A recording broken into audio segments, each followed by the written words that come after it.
سلام اس پر کہ جس کے گھر میں چاندی تھی نہ سونا تھا، سلام اس پر کہ ٹوٹا بوریا جس کا بچھونا تھا،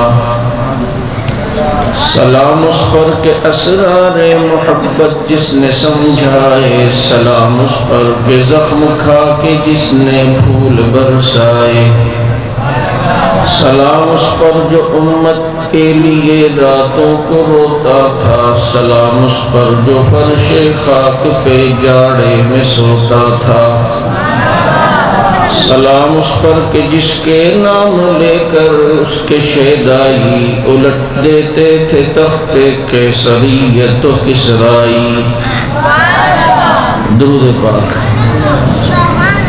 اللہم صلی علی سیدنا و مولانا محمد وعلی آل سیدنا و مولانا محمد و آلہ و بارک وسلم۔ حکم اسلام غالب زمانے بھر کے دینوں میں، وہاں مذہب کتابوں میں، یہاں قرآن سینوں میں، گر شمس و قمر کوئی ہاتھوں میں اٹھا لے، پھر دولت کونین کو باہوں میں بسا لے، پھر مجھ سے کوئی پوچھے تو ان میں سے کیا لے، نعلین محمد کو آنکھوں سے لگا لے۔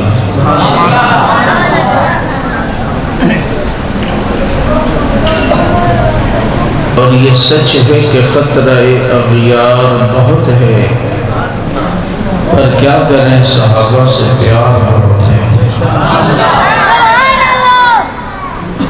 ایکو نہیں چلاؤ بھائی،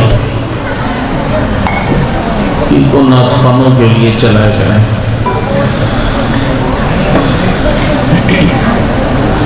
واجب الاحترام گرامی قدر سامعین عزیز ساتھیو، پس پردہ میری آواز سننے والی محترم ماں اور بہنوں، آج ان بچوں کے قرآن کریم کی تکمیل کے موقع پر ان کی حوصلہ افزائی کے لیے یہ پروگرام منعقد ہو رہا ہے،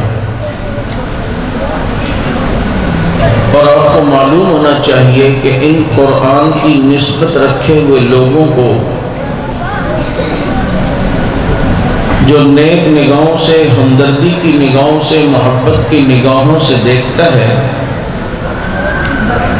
تو اللہ دنیا میں اس کو پہلا انعام یہ دیتا ہے کہ قرآن والوں سے محبت کرنے والوں کی اولاد میں اللہ قرآن والا پیدا کرتا ہے۔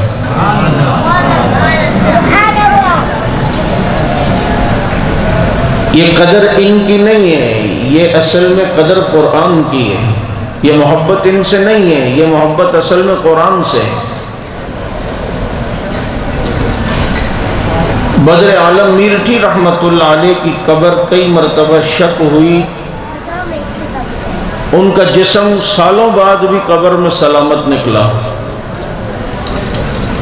ان کے بیٹے سے کسی نے پوچھا آپ کے والد کا ایسا کوئی خاص عمل تھا کہ اللہ نے ان کے جسم کو قبر میں مٹی نہیں بننے دیا؟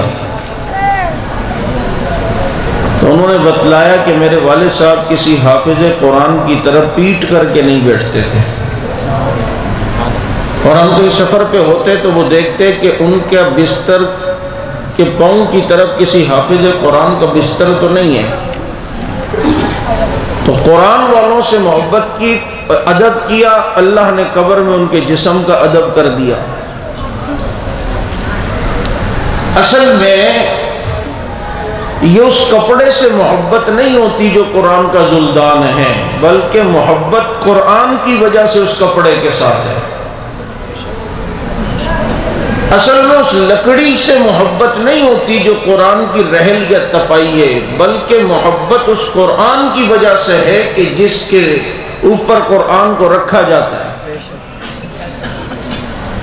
اصل میں اس گتے کا احترام نہیں ہے، بلکہ یہ چونکہ گتا قرآن کی جلد بن گیا تو اس لیے اب قرآن کی وجہ سے اس گتے سے بھی محبت ہو گئی۔ تو اگر قرآن کی وجہ سے گتے سے محبت ہو جاتی ہے، کاغذ سے محبت ہو جاتی ہے، لکڑی سے محبت ہو جاتی ہے، زلدان والے کپڑے سے محبت ہو جاتی ہے، تو پھر اس حافظ قرآن سے محبت کیوں نہ ہو؟ گلے خوشبو در حمام روزے رسید از دست محبوب بدستم، بدو گفتم کہ مشک یا عبیری از بوئے دل آویز تو مستم، بگفتہ من گلے نہ چیز بودم ولیکن مدت با گل نشستم، جمال ہم نشی در من اثر کر وگرنہ من ہما خاکم کے ہستم۔ شیخ سعدی کہتے ہیں مٹی کے ڈیلے سے مجھے خوشبو آئی، میں نے کہا تو کب سے معطر ہو گیا؟ تو وہ کہنے لگا کہ جب سے پھول کے ساتھ رہا تو میں بھی معطر ہو گیا۔ تو اچھی لوگوں کی نسبت اچھا بناتی ہے، تو جن کی نسبت قرآن کے ساتھ ہو جائے تو آدمی کہتا ہے یہ قرآن والا جا رہا ہے، یہ حافظ قرآن جا رہا ہے، بھائی یہ قاری صاحب جا رہا ہے۔ یہ نسبت اتنی بڑی ہے۔ میں اٹک میں تھا تو وہاں پر ایک مولوی صاحب نے بتایا کہ ایک بچہ نابینا حافظ قرآن تھا، اس کی والدہ کا انتقال ہوا تو وہ نابینا حافظ قرآن بچہ اس قبر کے قریب کھڑا ہوا تھا۔ جب اس کی ماں کو قبر میں اتار رہے تھے تو کہہ رہا تھا قبر خیال کرنا ایک حافظ قرآن کی ماں آ رہی ہے، سبحان اللہ، ایک قبر خیال کرنے ایک حافظ قرآن کی ماں آ رہی ہے۔ آپ نے اصل میں اس پہ غور نہیں کیا جو لفظ میں نے کہا ہے۔ میں یہ کہنا یہ چاہ رہا ہوں، یہ نسبت اتنی بڑی ہے کہ اس وقت ایمانداری سے بتاؤ وہ قبر میں ماں کو اتارا جا رہا ہو تو یہ کہہ سکتے ہیں کہ قبر خیال کرنا ڈاکٹر کی ماں آ رہی ہے، یا پائلٹ شریف کی ماں آ رہی ہے، یا انجینئر کی ماں آ رہی ہے؟ یہ کہہ سکتے ہیں؟ یہ نسبت دکھا سکتے ہیں؟ وہ ٹھیک ہے، میں اس پہ نہیں بات کر رہا کہ بچوں کو ڈاکٹر نہ بناؤ گے، میں ایک بات کر رہا ہوں کہ کتنا ہی اچھا ہو کہ ڈاکٹر بھی اور حافظ قرآن بھی ہو، کتنا ہی اچھا ہو کہ پائلٹ بھی ہو اور حافظ قرآن بھی ہو، کتنا اچھا ہو کہ وقت کا انجینئر ہو لیکن حافظ قرآن بھی ہو۔ اپنے بچوں کو شروع میں قرآن کا حافظ بناؤ گے نا تو ان کا ذہن کھلے گا، ان کا حافظہ مضبوط ہوگا، کم از کم یہ جس فیلڈ میں بھی جائیں گے تو وہاں پر پتہ چلے گا کہ چلتا پھرتا قرآن ہمیں نظر آ رہا ہے، اور کم از کم تمہاری یہ پینشن تو ہوگی نا۔ آدمی یہ کوشش کرتا ہے سرکاری جاب ملے، بھائی کیوں کہتے ہیں یار ریٹائرمنٹ کے بعد پینشن ملتی ہے، گھر پہ سکون سے بیٹھ کے کھائیں گے، ریٹائرمنٹ کے بعد پینشن آتی رہے گی۔ اور بھائی زندگی سے بھی تو ریٹائرڈ ہونا ہے نا، تو قبر کے اندر یہ جو نیکیوں کی پینشن ہمیں ضرورت ہے، یہ یہی بچے ہیں جن کو ہم دیندار بنا کے چھوڑ کے جائیں گے۔ نیکیاں یہ کریں گے اور نیکیوں کی پینشن قبر میں اماں ابا کو مل رہی ہوگی۔ یہ وہ پینشن کا طریقہ ہے جس کی طرف ہم نے توجہ ہی نہیں کی۔ حالانکہ یہ قرآن تو قرآن، اس کے ساتھ محبت خدا کی قسم انسان کو کہاں سے کہاں تک پہنچا دیتی ہے۔ قاری عاصم کوفی رحمت اللہ علیہ کے منہ سے قدرتی طور پر خوشبو آتی تھی، بہت قرآن پڑھتے تھے نا، کسی نے کہا آپ کے منہ سے خوشبو کیوں آتی ہے؟ کہنے لگے کہ ایک مرتبہ خواب میں اللہ کے نبی کی زیارت ہوئی اور نبی نے میرے ہونٹوں پہ بوسہ دیا، اس دن سے خوشبو آ رہی ہے۔ یہ قرآن کی کثرت کی تلاوت، ایسے ایسے لوگ ہیں جو ایک ایک قرآن روزانہ آج بھی ختم کرتے ہیں۔ ہمارا ایک ساتھی ہے ٹنڈول عیار کا، وہ 15 پارے تقریباً روزانہ کام کاج کے ساتھ ساتھ پڑھتا ہے۔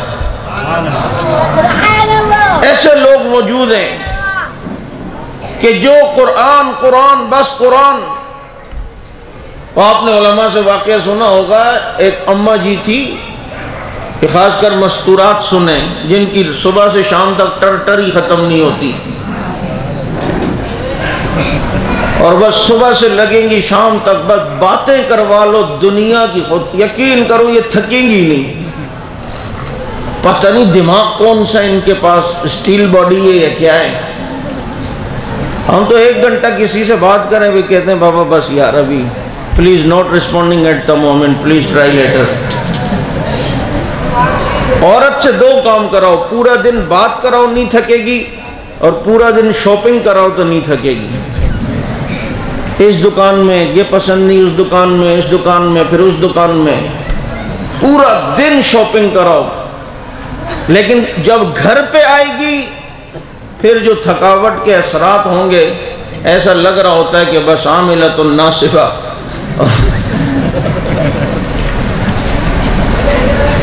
خیر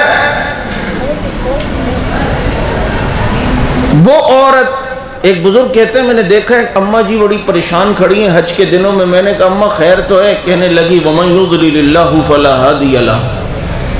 میں نے کہا اماں یہاں کس لیے آئی تھی؟ کہا الحج اشہر معلومات، یعنی جو بات کرتے ہیں وہ قرآن سے جواب دے رہی ہے. سبحان اللہ. ہاں یہ بھی بتا دوں یہ قرآن پڑھ رہا ہوں، کہیں آپ سمجھو میں عربی میں اس کا کہہ رہا ہوں کہ نہیں، یہ بھی ایک مسئلہ ہے. انگلش آتی ہے، اردو میں مولوی کی تقریر تو سمجھ نہیں آتی ہے لیکن انڈیا کے گانے اچھی طرح سمجھ آتے ہیں. یہاں سیانے بنتے اور وہاں پر جو ہے نا بڑے ہوشیار بن جاتے ہو. تو عربی بھی کم از کم تھوڑی بہت تو آنی چاہیے نا. بھئی یہ حال تو نہ ہونا سعودیہ میں ایک بندہ کیا اسے اگلے سٹاپ تک بیٹھنا تھا، ٹیکسی کروائی، اب اسے یہ تو پتہ نہیں تھا روکنے کو کیا کہتے ہیں کہ قف جی روک لو. اب سمجھ نہیں آ رہا تو ٹیکسی والے کو کہہ رہے صدق اللہ العظیم صدق اللہ العظیم، یہ روک لے گا گاڑی. تو اماں آپ یہاں کیا کرنے آئی ہیں؟ کل حج اشہر معلومات. اماں کہاں سے آئی ہیں؟ آپ کا علاقہ کون سا ہے؟ کہا سبحان الذی اسریٰ بعبدہ لیلا من المسجد الحرام الی المسجد الاقصی. اماں اکیلی آئی ہیں؟ کوئی بچے؟ کل مال والبنون زینۃ الحیات الدنیا. اماں آپ کے کوئی بچوں کے نام وغیرہ تاکہ پتہ کریں کہ کہاں ہیں وہ؟ کہا ان ابراہیم و اسماعیل و اسحاق و یعقوب. کہا اماں اگر آپ کو وہاں تک پہنچا دوں جہاں تک ان کو اچھے ہیں تو کہا کہ وَتَعَاوَنُوا عَلَى الْبِرِّ وَالتَّقْوَى، نیکی کے کاموں میں ایک دوسرے کا تعاون کرو. کہتے ہیں میں نے جب اونٹنی کو بٹھایا اور وہ جب بیٹھی تو مجھے کہتی ہیں وَقُلْ لِلْمُؤْمِنِينَ يَغُضُّوا مِنْ أَبْصَارِهِمْ، مومنوں سے کہو کہ اپنی نظروں کی حفاظت کرے. کہیں پر اگر نماز کا وقت آتا تو کہتی اِنَّ الصَّلَاةَ كَانَتْ عَلَى الْمُؤْمِنِينَ كِتَابًا مَوْقُوتًا. یعنی جو بات میں کرتا وہ اماں جان قرآن سے جواب دیتی یہاں تک کہ میں ان کے بچوں تک پہنچایا تو بچوں کو کہنے لگی حل جزاء الاحسان الا الاحسان، نیکی کا بدلہ نیکی کی صورت میں دو. چنانچہ ان کے بچوں نے مجھے کچھ ہدیہ دیا. تو میں نے کہا یہ آپ کی اماں قرآن میں ادھر سے دیکھ رہا ہوں جو بات کر رہا ہوں قرآن سے جواب دیتی ہے قرآن سے. اور ان کا چچا آپ نے تو ایک دن دیکھا ہے، 40 سال تو ہمیں ہو گئے کہ ماں کی زبان سے قرآن کے علاوہ کچھ بھی نہیں سنا. دیکھو یہ عورت، یہ ماں کی گود جو ہے یہ بچے کا پہلا مدرسہ ہے. یہ جو ہم کہتے ہیں نا کہ ہر مرد کی کامیابی کے پیچھے عورت کا ہاتھ ضرور ہوتا ہے، یہ کوئی ایسی بات نہیں، اس کے پیچھے واقعی ہے. آپ دیکھیں نا ہمارے نبی پر پہلی وحی جب نازل ہوئی تو تسلی حضرت خدیجہ نے دی تھی. حضرت امام بخاری رحمت اللہ علیہ کو علم کے لیے تیار کرنے والی ان کی ماں تھی. امام ابو یوسف رحمت اللہ علیہ کو امام ابو حنیفہ کی مجلس میں پڑھانے کے لیے بھیجنے والی ماں تھی. شیخ عبد القادر جیلانی رحمت اللہ علیہ کی تربیت کرنے والی ان کی ماں تھی. اگر یہ عورت دین پر چل جائے نا تو یقین کرو کام بن جائے گا، پورے کے پورے خاندان بن جائیں گے. لیکن اگر یہ آ جائے اپنی شرارت پر تو خاندانوں میں لڑائی کروا کے رکھے گی اور خاندانوں کے اندر پتہ نہیں کیا سے کیا فساد. ذرا سی کوئی بات بھی ہوگی شوہر کے سامنے اتنی جلدی آنسو آئیں گے. عورت کے آنسو بہت جلدی آتے ہیں. اس لیے 3 قسم کے لوگوں کا جو ہے نا رونا کبھی بھی اعتبار نہ کیا کرو. ایک جج کے سامنے جب ملزم رو رہا ہو نا اس کے رونے کا کوئی اعتبار نہیں. ایک عورت جب رو رہی ہو اس کے رونے کا بھی کوئی اعتبار نہیں. اور ایک شیعہ جو رو رہا ہو تو اس کے رونے کا بھی کوئی اعتبار نہیں. چوتھا نام بھی ہے لیکن وہ میں آپ لوگوں کو اکیلے میں بتاؤں گا. بہرحال میں یہ عرض کر رہا تھا کہ اگر یہ ٹیڑھی پسلی جو ہے نا یہ صحیح ہو جائے، خواتین ناراض ہو رہی ہوں گی یار اس نے تو آتے ہی ہماری کھچائی شروع کر دی. آ رہا ہوں ان کی طرف بھی، اتنے اچھے یہ بھی نہیں ہیں